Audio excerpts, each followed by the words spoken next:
They said no one could survive inside that kennel after the storm, but when the Marines forced the gate open at dawn, what they saw made the entire base go silent. The air at the edge of the coastal installation was still heavy with rain, the kind that clings to metal and concrete long after the sky has cleared. Water pooled across the cracked ground, reflecting the pale gray of early morning like a broken mirror. Inside the flooded kennel structure, something moved faintly beneath the surface, a shape too still to be ignored, too fragile to be dismissed. A white K9 German Shepherd, known across the unit as Snow, stood chest-deep in rising water, her pale coat soaked and heavy, her amber eyes barely visible through the haze of exhaustion and cold. No barking, no panic, just a quiet, steady endurance as if she understood that holding on was the only mission left. Sergeant Daniel Hayes stepped forward first, boots splashing into shallow water as he assessed the situation in a silence that felt heavier than any command. Around him, 2 other Marines moved quickly but carefully, scanning the damaged structure, confirming what they already feared, that the storm had turned an overlooked kennel wing into a trap. The gate had locked shut from the outside, its latch jammed with debris, rust, and pressure from the flooding surge. Someone had sealed it without realizing what was inside, or worse, without caring to check. Daniel didn't speak at first. His eyes stayed locked on Snow, recognizing something beyond protocol or duty. There was history there, a bond formed in places where trust is built without words and earned under pressure no training manual can describe. Snow lifted her head slightly as she noticed him, her movements slow but deliberate, as if even recognition required effort.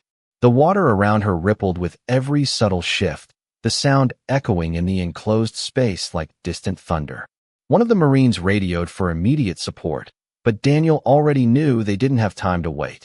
He moved closer, testing the weakened latch, feeling it resist under the pressure of rusted metal and debris.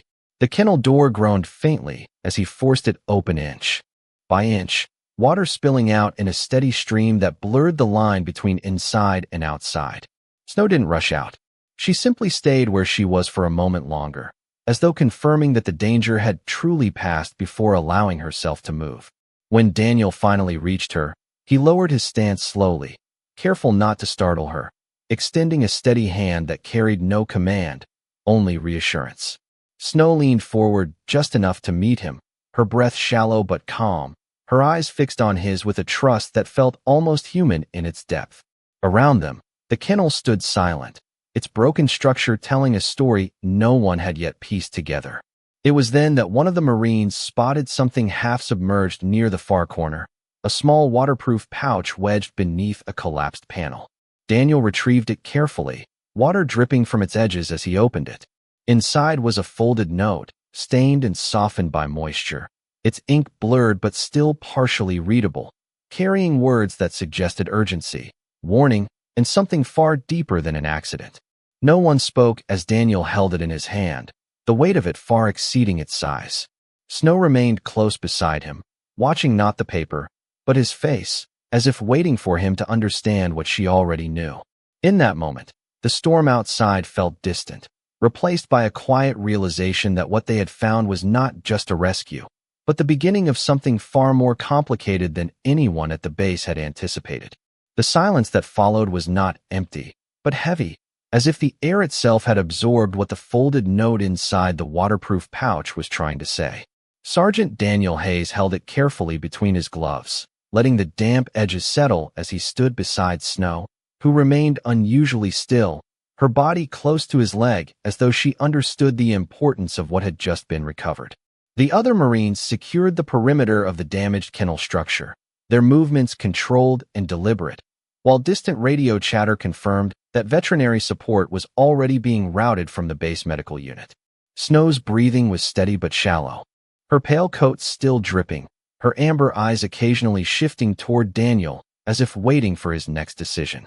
He did not open the note fully yet, not because he was unsure, but because something about its condition suggested it had already survived more than it should have, and he wanted a clearer mind before reading words that might change the direction of everything that followed.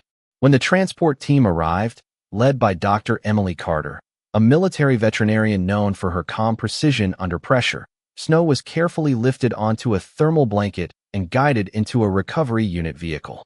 Daniel stayed close, never more than a few steps away, his attention divided between the dog's condition and the growing suspicion forming in his mind.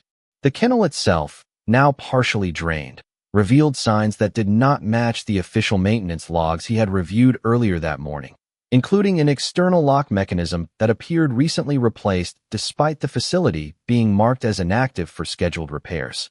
Dr. Carter conducted a rapid assessment inside the mobile unit, noting Snow's stable but stressed condition, mild dehydration, and signs of prolonged confinement that did not align with accidental exposure alone.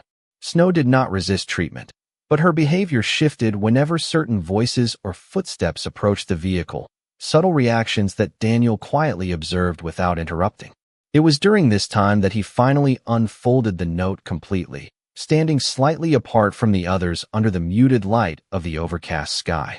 The ink had blurred in places, but the message was still partially readable, referencing unauthorized access, restricted movement of personnel, and a warning that the kennel area had been repurposed outside of official authorization. There were no names written clearly, only fragments of identifiers that suggested internal involvement rather than external intrusion.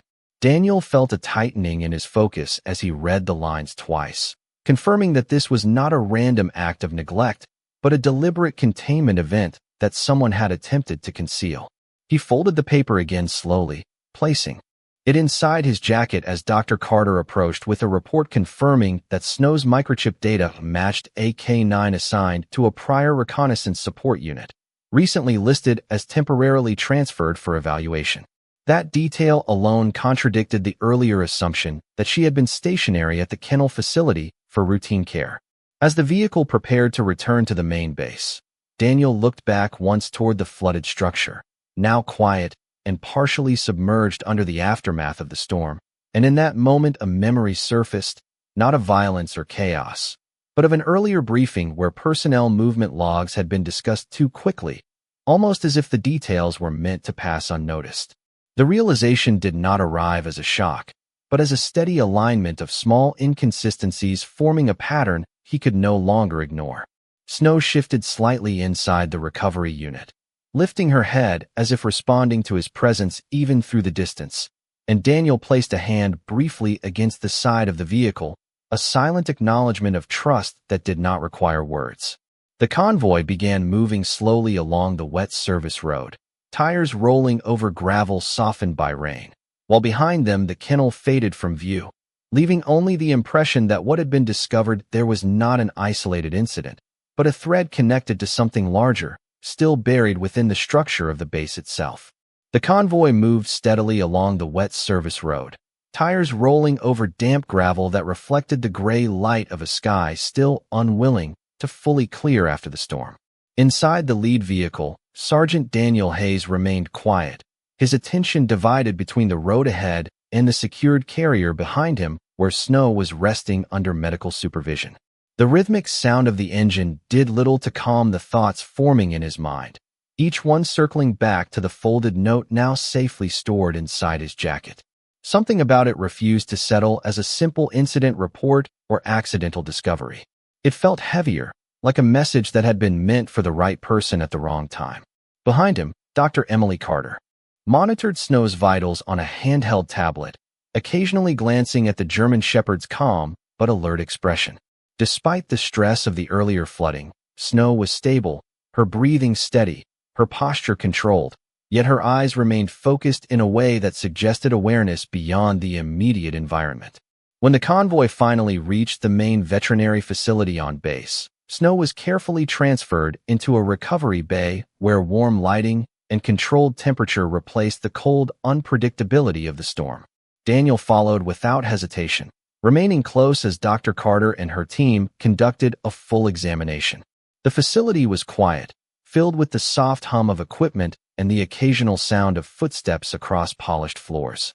It was here, in this controlled space, that Daniel finally allowed himself to think through the implications of what had been found.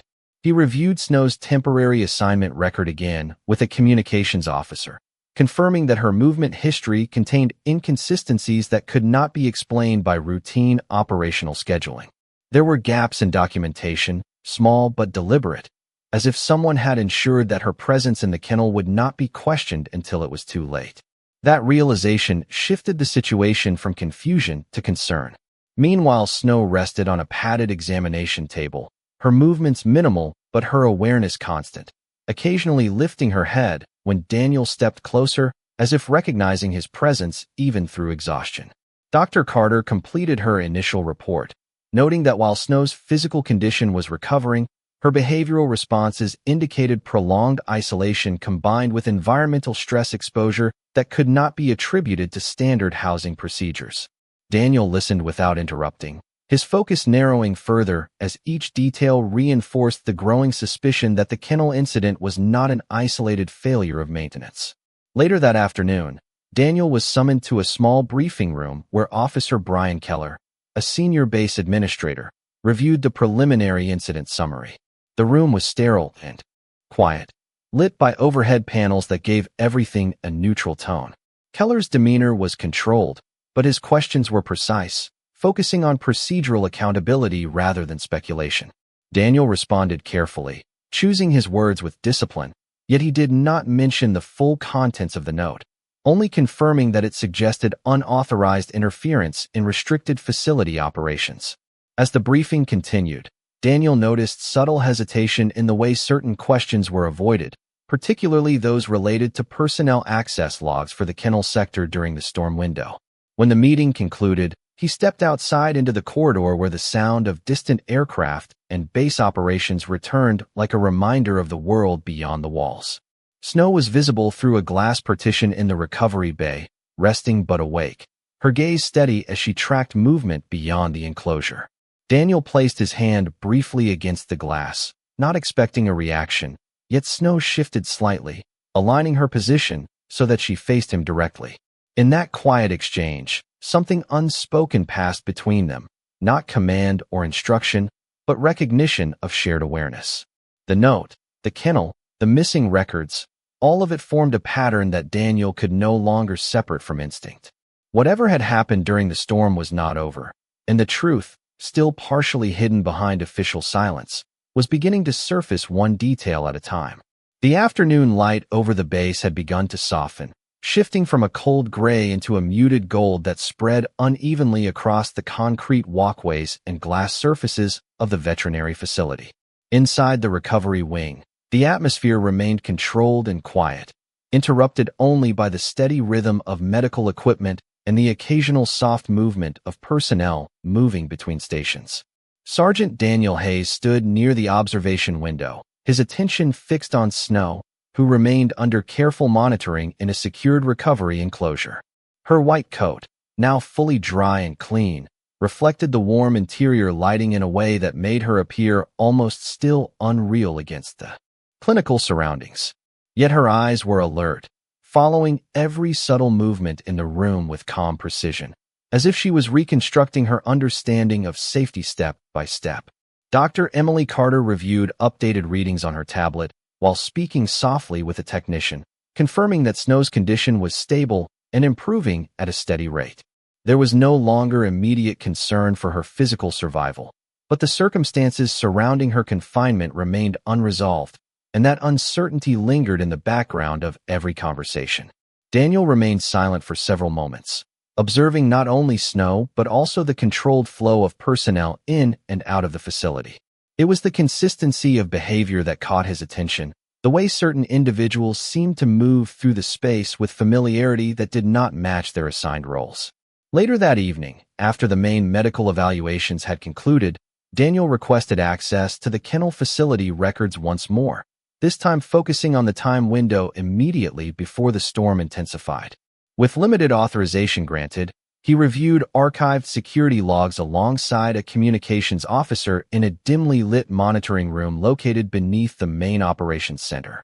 The screens displayed segmented data streams, including access timestamps, maintenance entries, and environmental system checks.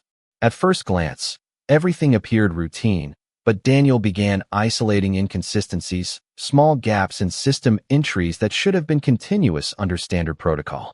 One entry in particular drew his attention, A manual override recorded just hours before the flooding began, marked under a generic maintenance tag that did not correspond with any assigned engineering personnel.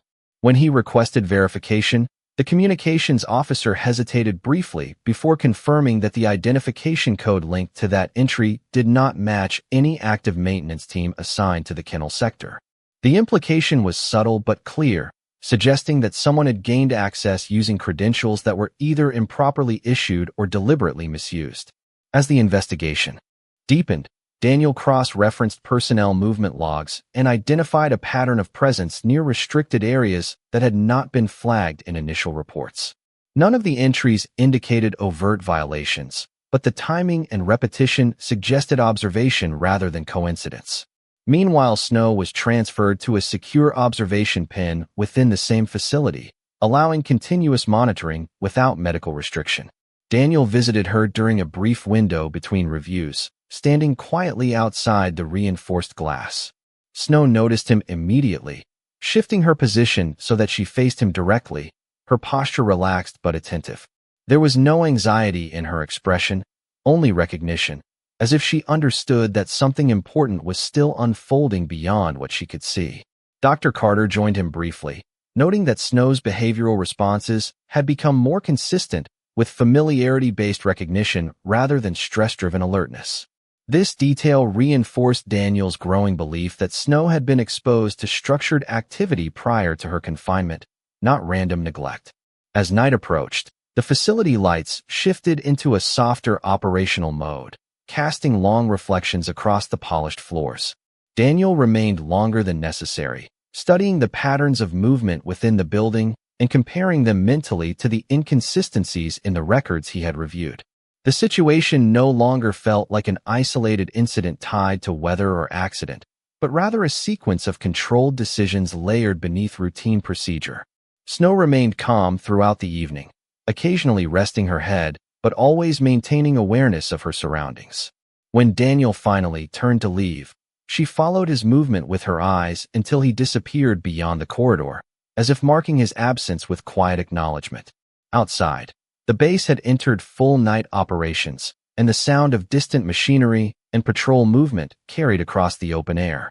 Daniel stood briefly near the exit of the facility, looking back toward the illuminated recovery wing, understanding that what had begun as a rescue was now evolving into something far more complex, where every discovered detail pointed not toward closure, but toward a deeper and still unfolding truth.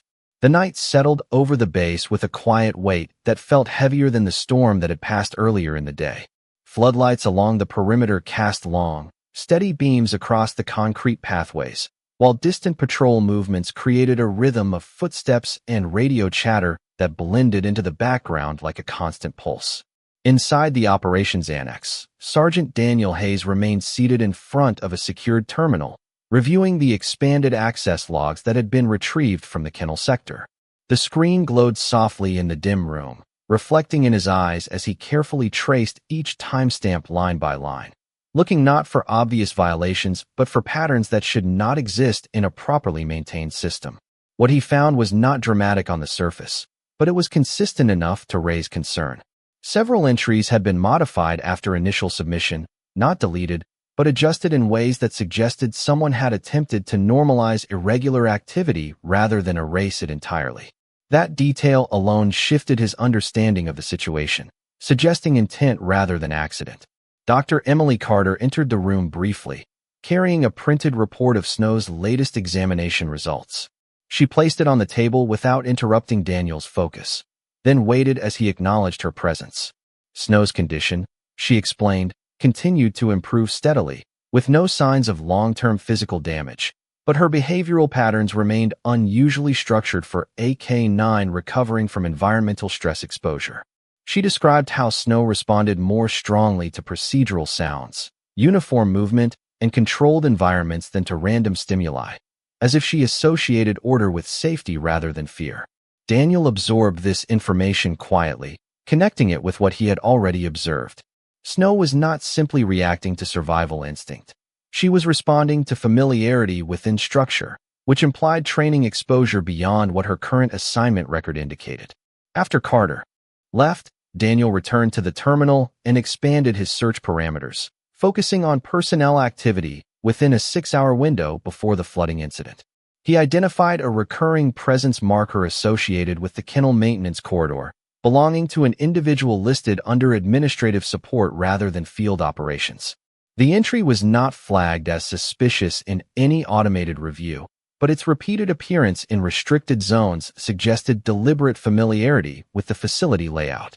Daniel paused, leaning back slightly as he considered the implications. This was no longer a matter of environmental failure or oversight. It was becoming increasingly clear that someone had been moving through controlled areas with intent and consistency. Meanwhile, in the secure observation wing, Snow remained calm within her enclosure, resting on a padded surface under soft lighting designed to reduce stress response. Her white coat appeared almost luminous under the sterile illumination, and her breathing remained steady and controlled. Occasionally, she would lift her head when footsteps passed outside the corridor, but her reactions were no longer driven by uncertainty. There was recognition in her gaze, subtle but persistent, especially when Daniel appeared at the observation window. Each time he approached, she adjusted her position slightly, maintaining visual contact as if tracking continuity rather than presence. Later that night, Daniel requested a direct comparison between maintenance schedules and security patrol routes during the storm period. Working alongside a communications analyst, he overlaid both datasets onto a shared system display. The visual alignment revealed minor but consistent deviations, areas where scheduled patrols had been delayed or redirected without formal authorization. While each instance could be individually justified, the combination created a pattern that could not be dismissed as coincidence. Daniel marked the cluster of anomalies and requested archival footage from secondary exterior cameras near the kennel perimeter. The footage showed intermittent movement during the height of the storm, but visibility was limited due to weather interference. Still, certain shapes and motions suggested human activity near restricted access points during a period when personnel presence should have been minimal. As the investigation deepened, Daniel began to feel the weight of convergence rather than discovery. Each layer of information reinforced the previous one without contradiction, forming a structure of events that pointed toward deliberate coordination. Snow, meanwhile, remained stable and observant, occasionally shifting her gaze toward the corridor whenever Daniel's voice was heard nearby, as if anchoring herself to familiar presence within an unfamiliar environment. When Daniel finally stepped outside for air, the night air was cool and still, carrying the distant hum of base operations and the faint scent of wet earth left behind by the storm. He stood for a moment near the entrance of the facility, reviewing everything in his mind without distraction. What had begun as a rescue had transformed into something far less simple, where every confirmed detail suggested that the truth was not hidden in a single event, but distributed across many small and carefully managed actions that now demanded to be understood in full. The first light of early morning returned to the base with a muted, almost reluctant glow, as if the night itself had not fully released its hold. A thin layer of fog still lingered across the open ground, drifting slowly between structures and softening the edges of everything it touched. Inside the operations annex, Sergeant Daniel Hayes had not left his station. The terminal in front of him displayed multiple layers of synchronized data, including personnel movement logs, maintenance schedules, and restricted access records from the kennel sector. Each refresh of the system brought a slightly clearer picture, but also introduced more questions than answers. What initially appeared to be procedural inconsistencies had now formed a structured timeline of activity that suggested coordinated access to restricted zones during the storm window. Daniel leaned forward, his attention fixed on a series of timestamps that repeated with subtle variation across multiple systems. These were not random entries. They followed a pattern of presence that aligned too closely with environmental interference periods, when visibility and oversight were naturally reduced. He cross-referenced the data with external weather impact reports, confirming that each irregularity occurred during moments of reduced surveillance capability. Dr. Emily Carter entered quietly, placing a second updated report beside the terminal. Snow's condition remained stable, she confirmed, with no signs of physical regression. However, she noted something additional that required attention. Snow had begun to display anticipatory behavior when exposed to structured procedural cues such as uniformed movement and controlled entry protocols. It was not fear-based reaction, but recognition-based response, as if she associated specific operational patterns with prior experience. Daniel acknowledged the report without immediately responding, his focus still locked on the data grid. The implication was becoming increasingly difficult to ignore. Snow had likely been exposed to a structured operational environment prior to her confinement, one that trained her to interpret human behavior as predictable systems rather than random interaction. That realization shifted the direction of his investigation.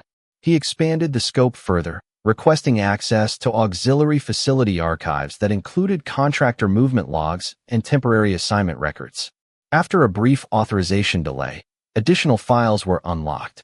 Among them, Daniel identified a series of short-term access permissions issued to non-K9 personnel within proximity of the Kennel sector during the 48 hours preceding the flooding incident.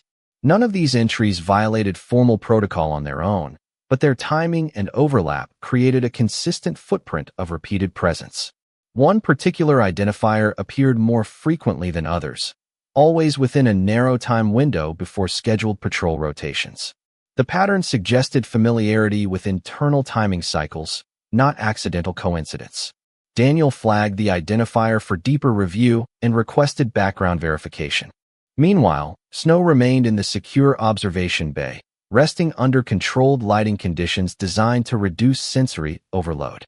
Her posture was calm, but her awareness remained active. Whenever Daniel appeared within view of the glass partition, her attention shifted immediately toward him, maintaining visual alignment until he moved out of sight. There was no distress in her behavior, only continuity, as if she had established a stable reference point within an otherwise unfamiliar environment. Dr. Carter observed this pattern quietly before noting that Snow's recovery trajectory was unusually steady given the environmental stress she had experienced. Most K9s exposed to similar conditions would display lingering disorientation or heightened alert responses, yet Snow demonstrated structured behavioral regulation instead. This suggested prior conditioning that reinforced controlled environmental interpretation, possibly from extended operational deployment. As the morning progressed, Daniel received confirmation from the communications analyst that the flagged identifier corresponded to a personnel profile with administrative clearance, but no recorded assignment within kennel maintenance operations. This discrepancy did not indicate direct wrongdoing on its own, but it did confirm unauthorized access patterns that required further validation. Daniel requested a full cross-system audit, including physical access logs from adjacent facility sectors. While awaiting results, he reviewed archived visual data once more, focusing on narrow segments of footage captured during the height of the storm. Despite weather distortion, brief silhouettes appeared near restricted entry points, consistent with repeated access timing already identified in digital records. The alignment between physical and digital traces strengthened the emerging conclusion that movement within the kennel sector had been deliberate and controlled rather than incidental. Later that day, Daniel stood outside the observation bay once again, watching Snow through the reinforced glass. The environment inside was calm, with soft ambient lighting and minimal movement from personnel. Snow lifted her head as he approached, maintaining steady eye contact. In that moment, Daniel recognized something beyond behavioral conditioning or environmental response. It was consistency, a pattern of recognition that connected presence to stability rather than uncertainty. The realization did not provide answers, but it narrowed the field of possibilities significantly. Whatever had occurred during the storm had been shaped by structured decisions, not random neglect. And now, with each layer of evidence, the structure behind those decisions was becoming increasingly visible, waiting for the next connection to reveal its full shape. The base had entered its late morning cycle, though the sky remained muted under a thin layer of drifting cloud cover that softened the horizon into pale shades of gray and silver. Inside the operations annex, the atmosphere was unchanged from the previous night, a controlled environment of quiet focus and continuous analysis. Sergeant Daniel Hayes remained stationed at the same terminal, his posture steady, but his attention sharpened by hours of uninterrupted review. The investigation had shifted from uncertainty into structure, and now every new piece of information seemed to confirm that structure was intentional rather than accidental.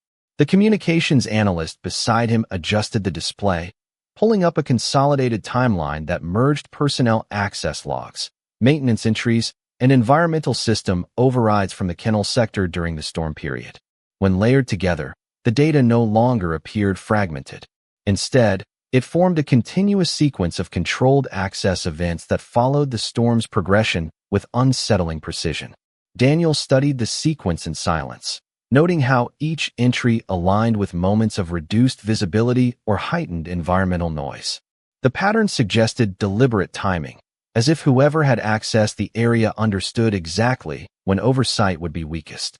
Dr. Emily Carter entered the room shortly after, carrying updated behavioral observations on Snow. She placed the report beside the terminal and remained nearby as Daniel reviewed it. Snow continued to show stable recovery progress, but Carter highlighted a new behavioral consistency that had become more pronounced.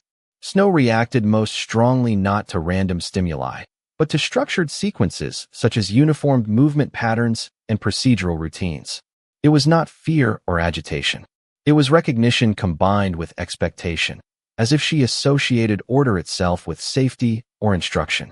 Daniel absorbed this information carefully, connecting it to earlier observations. The idea that Snow had been conditioned within a structured operational environment before her confinement was no longer speculative. It was becoming increasingly probable. That realization reframed the entire investigation. Snow was not simply a rescued animal from an isolated incident. She was potentially a trained operational asset who had been placed within a controlled system that was now showing signs of deliberate manipulation. Daniel requested a full re-examination of personnel movement data, focusing specifically on transitional access points between administrative zones and restricted kennel corridors. The results returned within minutes, revealing additional anomalies that had not been flagged in initial audits. Several short-duration access events appeared across multiple days leading up to the storm, each lasting only long enough to confirm entry and exit without triggering standard alert thresholds.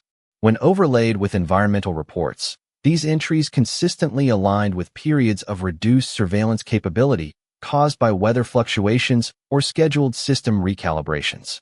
The consistency of this alignment removed the possibility of coincidence. It indicated planning.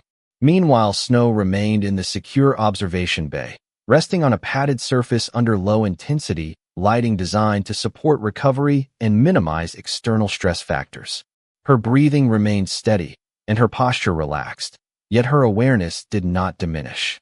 Whenever Daniel approached the observation glass, her head would lift slightly, and her gaze would track his movement with quiet precision until he stopped or left the area.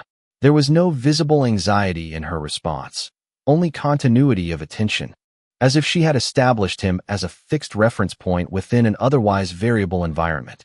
Dr. Carter observed this behavior and confirmed that Snow's recovery trajectory remained unusually stable.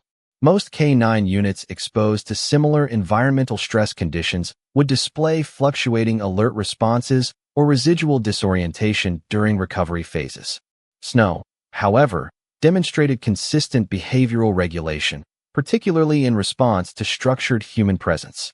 This further supported the hypothesis of prior conditioning within an operationally controlled setting. Later that afternoon, Daniel received a full clearance update from the communications analyst regarding the unidentified access identifier that had appeared repeatedly in the Kennel sector logs. The profile matched a personnel classification assigned to administrative support functions with conditional facility access rights. However, the system also revealed irregular synchronization between this profile and physical access records, suggesting that entry authorization may have been replicated or transferred without formal documentation. Daniel requested verification through secondary authentication logs, including badge reader histories and corridor sensor data. While awaiting results, he reviewed the compiled timeline once more, focusing on the relationship between human movement patterns and system overrides. The alignment between both datasets reinforced a single conclusion. Access to the Kennel sector during the storm was not random, nor was it purely procedural. It followed a structured sequence that required foreknowledge of environmental disruption and system vulnerability. As the day progressed, Daniel returned to the observation bay. Snow was awake, positioned near the center of her enclosure, her attention directed toward the corridor as he approached. When she saw him, her posture shifted slightly, not in tension, but in recognition. She maintained eye contact through the glass barrier, tracking his movement until he stopped directly in front of her. In that quiet moment, Daniel recognized that the investigation had reached a point where data alone was no longer sufficient.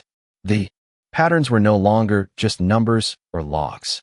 They were behavioral signatures embedded within a controlled environment, each one pointing toward intentional coordination. Snow remained calm, steady, and observant, as if she too was waiting for the missing piece that would finally connect everything into a single understandable truth. The evening shift at the base began with a shift in atmosphere that was almost imperceptible at first, as if the facility itself was adjusting its rhythm in response to the growing weight of the investigation. Inside the operations annex, the lighting had been dimmed slightly to accommodate overnight monitoring systems, and the glow from multiple data screens created a layered reflection across the glass walls. Sergeant Daniel Hayes remained at the center of this controlled environment, now working through a fully reconstructed timeline that combined physical access logs, surveillance fragments, and environmental disruption records from the storm period. What had once been scattered inconsistencies now formed a continuous operational map, showing movement patterns that aligned with restricted zones during specific and predictable intervals of reduced oversight. The structure of the data no longer suggested random error or procedural failure. It suggested coordination. Daniel adjusted the display again, isolating a narrower time frame that focused on the final hours before the kennel flooding incident. Within this window, he identified a cluster of overlapping access points that consistently originated from the same sector corridor used for administrative transit. The entries were not marked as violations, but their repetition and timing indicated familiarity with system vulnerabilities rather than incidental presence. Dr. Emily Carter entered quietly, placing a new behavioral summary on the desk without interrupting his focus. Snow's condition had stabilized further, with no physical complications and continued steady recovery. However, Carter noted a subtle but consistent shift in Snow's response patterns. She was now reacting not only to structured movement and uniform presence, but also to specific timing intervals between human activity, as if she had internalized a sense of procedural rhythm. Daniel listened without speaking, recognizing the implication immediately. Snow was not simply responding to environment. She was anticipating it. That level of behavioral synchronization suggested prior conditioning within a highly structured operational setting, where timing and procedure were as important as commands themselves. As Carter left the room, Daniel initiated a deeper forensic review of system integrity logs, requesting cross-comparison between badge authentication records and physical entry confirmations. The analysis revealed a discrepancy that had not appeared in earlier reviews. A specific access credential had been validated digitally across multiple checkpoints, but corresponding physical sensor data showed inconsistent presence at those exact moments. This meant that the credential was being used in a way that did not always correspond to the actual physical location of its assigned user. Daniel narrowed the investigation further, isolating only those events that occurred within 12 hours of the storm's peak intensity. The resulting pattern was unmistakable. Access activity had increased in frequency during periods of maximum environmental disruption, particularly during intervals when storm noise and system recalibration would reduce auditory and visual detection accuracy. This alignment was too precise to be coincidental. It indicated intentional exploitation of environmental conditions. Meanwhile, Snow remained in the secure observation bay, her posture calm and steady under the controlled lighting system. She had adapted quickly to the recovery environment, showing no signs of distress despite the transition from flooding conditions to clinical stability. Whenever Daniel appeared at the observation glass, her attention shifted immediately toward him, maintaining steady visual contact until he moved away. There was a consistency in her response that went beyond recognition. It was continuity, as if she associated him not with a single moment, but with a sequence of stability that persisted across changing environments. Dr. Carter confirmed that this pattern was unusual for a K9 recovering from environmental stress exposure. Most subjects would display fluctuating levels of alertness or intermittent avoidance behavior. Snow, however, demonstrated structured engagement, particularly when exposed to predictable human movement patterns. This reinforced Daniel's conclusion that Snow had previously operated within a disciplined environment where structured human interaction was routine rather than exceptional. Later that night, Daniel met with the communications analyst again to review a consolidated reconstruction of all verified access activity. The updated model displayed movement trajectories across multiple facility sectors, revealing intersections that converged near restricted maintenance corridors adjacent to the kennel wing. Each intersection corresponded with a time window of reduced surveillance integrity caused by weather interference or scheduled system maintenance. The repetition of this alignment across multiple days confirmed that the pattern was not accidental. It was procedural. Daniel stood quietly as the data continued to update in real time, each new layer reinforcing the same conclusion without deviation. Snow, in the nearby observation bay, shifted slightly and remained still again, her gaze directed toward the corridor beyond the glass. There was no visible agitation, only awareness, as if she too was part of a system still waiting for its final missing component to be revealed. Daniel placed one hand briefly on the edge of the console, studying the full reconstructed timeline one more time. The investigation had reached a point where individual anomalies no longer mattered on their own. What mattered was the structure they formed together. And that structure, now fully visible across time, access, and behavior, was pointing toward a deliberate sequence of actions that had unfolded quietly beneath the surface of the storm, waiting for someone to finally recognize its shape. The operations annex had entered a rare moment of stillness, the kind that only appears when every active channel is being consumed by analysis instead of conversation. Screens continued to glow across the room, but the movement behind them had slowed into a focused silence. Sergeant Daniel Hayes stood at the center of it all, his attention locked on the final reconstructed model of activity spanning the kennel sector during the storm window. Every confirmed access event, every environmental disruption, every personnel movement had been layered into a single synchronized timeline. What emerged was no longer a collection of irregular entries. It was a deliberate sequence, structured with precision that suggested foreknowledge of system behavior under stress conditions. Daniel's eyes remained fixed on the central projection as the analyst highlighted the final convergence point. Multiple independent access streams had intersected at the kennel corridor within minutes of the storm reaching peak intensity. These were not random overlaps. They were timed alignments that exploited the exact moment when external noise interference would reduce detection sensitivity across both physical and digital monitoring systems. Dr. Emily Carter entered quietly, her presence acknowledged only by a slight shift in Daniel's posture. She carried no additional reports this time. Instead, she observed the display alongside him, her expression reflecting the same measured concern that had grown over the past several hours. Snow's condition remained stable, she confirmed, but her behavioral responses had continued to evolve. The German Shepherd now demonstrated anticipatory alignment with structured human activity, particularly during periods of synchronized movement within controlled environments. Daniel did not respond immediately. Instead, he studied the convergence point again, focusing not on the entries themselves, but on their coordination. The pattern was no longer abstract. It was operational. Someone had understood how the system would behave under environmental strain and had used that understanding to move through restricted areas without triggering standard escalation protocols. Snow, in the secure observation bay, remained calm under soft lighting. Her position had shifted slightly, now oriented toward the corridor entrance rather than the center of the room. Her attention followed movement outside the glass with consistent precision, tracking every passing figure with quiet awareness. When Daniel approached the observation window, her gaze locked onto him immediately, maintaining steady focus without hesitation. That continuity reinforced what he already suspected. Snow had been part of a structured environment where human movement followed predictable operational patterns, and she had adapted to that structure as a form of stability rather than uncertainty. Dr. Carter reviewed the final segment of behavioral data, and confirmed that Snow's response patterns aligned more closely with trained operational K-9 units than with isolated recovery cases.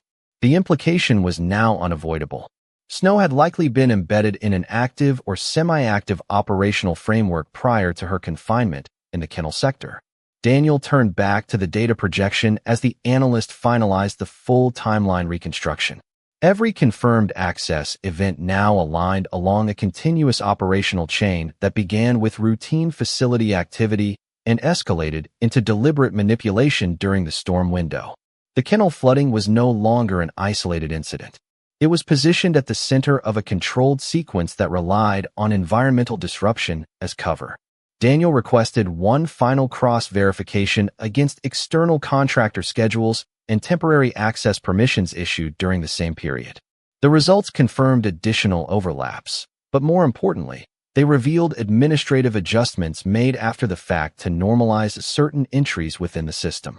This indicated not only presence, but post-event correction, a sign that someone had attempted to stabilize the record after the operation had already occurred. The room remained quiet as the implications settled.